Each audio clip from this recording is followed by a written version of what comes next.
বাংলাদেশ নিয়ে আন্তর্জাতিক রাজনীতিতে নয়া সমীকরণ, এবং এই সমীকরণটা জামাত ইসলামের জন্য যুগান্তকারী সুখবর।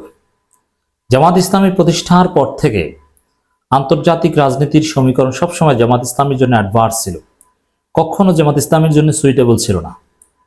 যে ক্ষমতায় আসলে ভারত জামাতকে থাকতে দিবে না, আমেরিকা থাকতে দিবে না, ওয়ার অন টেরর, মৌলবাদ, কত কিছু। কিন্তু সেই যুগ নেই। এখন জামাত ইসলামের সহায়তা পাচ্ছে, পাবে, বরং জামাতকে এখন অনেকে চায়, জামাতকে ডেকে নিচ্ছে। এই মৌলবাদী কার্ড এগুলো চলছে না, বরং এইসব কার্ড খেললেও জামাত থাকবে, আছে। দর্শক দেখেন, নতুন সমীকরণটা আগে আপনাদেরকে বোঝাই। ডোনাল্ড ট্রাম্প ক্ষমতায় আসার পরেই বাংলাদেশকে আন্তর্জাতিক সমীকরণ পাল্টে গেছে। ডোনাল্ড ট্রাম্প বিশ্বব্যাপী, শুধু বাংলাদেশ না, যুক্তরাষ্ট্রের হিউজ অ্যামাউন্টের এইড বন্ধ করে দিয়েছেন। এর মানে যুক্তরাষ্ট্রপন্থী, আমেরিকাপন্থী, মার্কিনপন্থী বাংলাদেশে রাজনীতিতে যত অ্যাক্টর ছিল তারা খুব দুর্বল হয়ে যাবে। কারণ টাকা না পেলে কোনো ভ্যালু নেই। আর যুক্তরাষ্ট্র কথা বলে, ওইসব কথা দিয়ে চিরা ভেজে না, টাকা দরকার। এর মানে বর্তমানে বাংলাদেশে বিদেশি শক্তিগুলোর মধ্যে সবচেয়ে বেশি প্রভাব বিস্তার করতে পারবে কারা? যে বেশি টাকা দিতে পারবে। সফট পাওয়ারের কথা বলি, হ্যাঁ, এই সফট পাওয়ারও টাকা দিয়ে তৈরি হয়। টাকা না থাকলে সফট পাওয়ার দুর্বল হয়ে যায়। যুক্তরাষ্ট্র টাকা বন্ধ করে দিচ্ছে, মানে যুক্তরাষ্ট্রপন্থীদের খাওয়া এখন নেই। আর যুক্তরাষ্ট্র যে আসলে বাংলাদেশে তেমন কিছু করতে পারে না, সেটা তো আমরা গত 15 বছরে দেখেছি। কত চেষ্টাই না করলেন পিটার হাস, আমাদের অত্যন্ত কাছের এবং শ্রদ্ধেয় লোক, কিন্তু কিছু করতে পেরেছেন? শেষ পর্যন্ত পিটার হাসকেই থামিয়ে দিয়েছেন সেই 2+2 বৈঠকের পর। জ্যাক সুলিভান ভারতকে লাইসেন্স দিয়ে দিয়েছে 7 জানুয়ারি দামি নির্বাচন করার। এর মানে যুক্তরাষ্ট্র বিএনপিকে বোকা বানিয়েছে। বিএনপিকে আশ্বাস দিয়েছিল যে আমরা তোমাদের ক্ষমতা এনে দেবো, অমুক তমুক, নির্বাচন হতে দেবো না, স্যাংশন দিয়েছিল, কত কিছু। কিন্তু এই স্যাংশনও বড় কিছু ঘটেনি। স্যাংশনের প্রভাবও কিন্তু অল্প ঘটেছিল। এমনকি শেখ হাসিনা এরা যুক্তরাষ্ট্রকে তুচ্ছতাচ্ছিল্য করতেছে, যুক্তরাষ্ট্র যাওয়ার দরকার নেই। সফট পাওয়ার কথা যদি বলি, তাও যুক্তরাষ্ট্রটা দুর্বল হয়ে গিয়েছে। কিভাবে? দেখেন, আপনি বর্তমানে বাংলাদেশে পলিটিক্সের বাইরে সবচেয়ে বেশি পাওয়ারফুল আমলারা। আমেরিকাপন্থী, মার্কিনপন্থী আমলা আপনি খুঁজে পাবেন না, কারণ মার্কিনপন্থী আমলা হলে তো লাভ নেই। মার্কিন যুক্তরাষ্ট্রের বিশাল বিশাল মেগা প্রজেক্ট বাংলাদেশে নাই, যেই মেগা প্রজেক্টের দায়িত্ব পেয়ে আমলা কোটি কোটি টাকার মালিক হবে।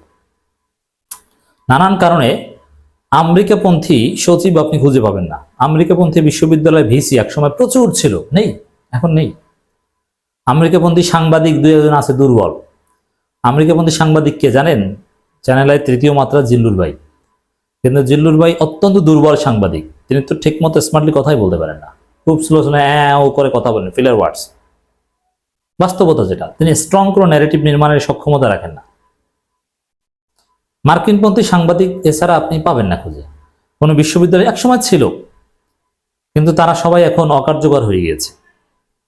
এর মানে বাংলাদেশের যুক্তরাষ্ট্র লবি অত্যন্ত দুর্বল, বা এতদিন যতটুকু ছিল, সফট পাওয়ার হোক, হার্ড পাওয়ার হোক, কোনো কিছুতে ট্রাম্প আসার পরে এগুলো সব উল্টে গেছে। যুক্তরাষ্ট্রের কথায় চিরা ভিজে না, আর এতদিন কথা বলতো, এখন কথাও বলবে না। ট্রাম্প এগুলোর প্রতি নজরই দিবে না তেমন। আর টাকা পয়সা যতটুকু আসতো তাও এখন বন্ধ। তাদের বিভিন্ন এনজিও এরা যে যুক্তরাষ্ট্রে অ্যাডভোকেসি করবে, সেই সুযোগও বন্ধ হয়ে যাচ্ছে। বাংলাদেশের রাজনীতিতে যুক্তরাষ্ট্রের প্রভাব অ্যাটলিস্ট ট্রাম্প থাকা অবস্থায়, ট্রাম্প না থাকলেও, আর ট্রাম্প থাকলে তো আরো বেশি, একেবারে সিগনিফিকেন্টলি রিডিউস হচ্ছে। এটা একটা নতুন সমীকরণ। তাহলে বাংলাদেশের রাজনীতি এখন প্রভাব বিস্তার করবে কারা? দেখেন, ভারত বাংলাদেশের রন্ধ্রে রন্ধ্রে, রাইট, কিন্তু ভারতের বড় সমস্যা হচ্ছে ভারতের টাকা পয়সা কম। আওয়ামী লীগ ছিল, আওয়ামী লীগের সাথে মিলেমিশে টাকা পয়সা ছাড়াই অনেক কিছু করতে পেরেছে। কিন্তু এখন যদি ভারতকে তাদের দালাল তৈরি করতে হয়, যেমন শিক্ষক, সাংবাদিক, আমলাকে যদি তৈরি করতে হয়, সেনা অফিসার, তাহলে প্রচুর টাকা দরকার। এই টাকাটা ভারতের নাই, তারা টাকা দিতে পারে না। আবার আওয়ামী লীগও নাই, রাষ্ট্রশক্তি ছিল তাদের পকেটে, এই কারণে টাকা না থাকলেও তারা পারত। এখন রাষ্ট্রশক্তি নেই, এখন টাকা থাকলে কিছু দালাল ভারত তৈরি করতে পারত, কিন্তু ভারতের আবার টাকা নাই, দিতে পারে না। তাহলে কে প্রভাব বিস্তার করবে? উত্তর হচ্ছে চীন। দর্শক, চীনের টাকা আছে, সফট পাওয়ারও আছে, চীনের দালাল আছে, নীরবে নিবৃত্তে কাজ করে যাচ্ছে। চীন পারে। চীন কত টাকা লাগবে দিচ্ছে না, বড় বড় মেগা প্রজেক্টগুলো চীনে অর্থায়নে হচ্ছে, সেগুলো লুটে পুটে খাচ্ছে আমলারা।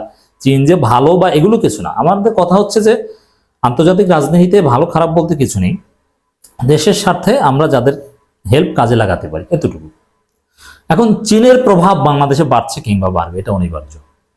এই জায়গাটা জামাত শিবিরের লাভটা কি? দেখেন, যুক্তরাষ্ট্র, ইউরোপীয় ইউনিয়নের কাছেও জামাত এখন অ্যাকসেপ্টেড, কোনো সমস্যা নেই।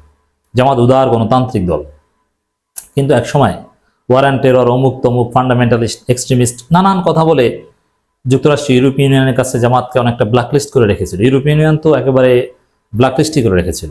যুক্তরাষ্ট্র ওইরকম গুরুত্ব দিতে পারতো না এই প্রচারণার কারণে। ওই প্রচারণার সময়ও আপনি আফগানিস্তানের দিকে তাকান, চীন কি করত? সারা পৃথিবী যাদেরকে গ্রহণ করতো না যুক্তরাষ্ট্রের প্রচারণার ভয়ে, এরা মৌলবাদী, ওয়ারান্টের অমুক তমুক, চীন কিন্তু তাদের সাথে বৈঠক করতো। চীন এইসব হাবিজাবি প্রচারণাকে গুরুত্ব দিত না, চীন তাদেরকে কাছে টানতো। চীন, কাতার, এদেরকে দেখেছেন এরা কি করেছে, পৃথিবীর হিসাব নিকাশ আফগানকে কেন্দ্র করে পাল্টে দিয়েছে। এখন জামাত যদি খেলাফত চায়, জামাত উদার গণতান্ত্রিক দল, যুক্তরাষ্ট্র ইউরোপিয়ানের আপত্তি নেই, এদেরকে ম্যানেজ করে ফেলেছে। আর যদি খেলাফত চায় তাহলেও চীনের এতে কোনো আপত্তি নেই। চীনের দরকার ভারত বিরোধী শক্তি বাংলাদেশে, এই জন্য ভারত বিরোধী শক্তিকে বাংলাদেশে চীন প্রমোট করছে, তাদেরকে ট্রেনিং দেবে, টাকা পয়সা দিবে। যার অংশ হিসেবে আপনারা দেখেছেন জামাত ইসলামের একটা বড় প্রতিনিধি দল চীন সফর করে এসেছে, এবং তাদের সাথে ইসলামপন্থী অন্যান্য নেতারাও ছিল।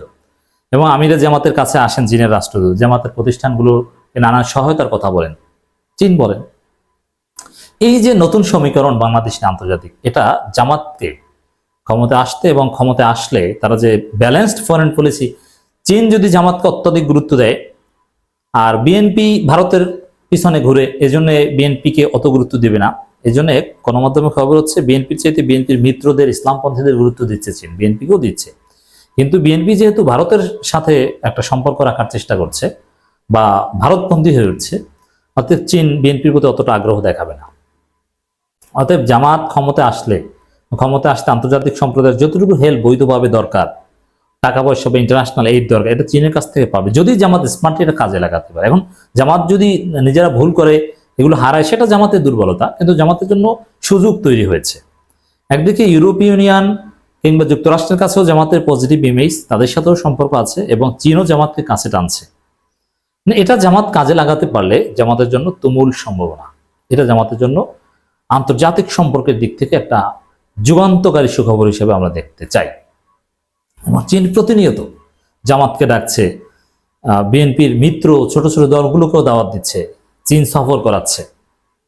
অতএব ট্রাম্প এসেছে, টাকা পয়সা দেওয়া বন্ধ হয়ে গিয়েছে, আর চীন তার পুরনো মিত্র তো পালিয়ে গেছে ভারতে।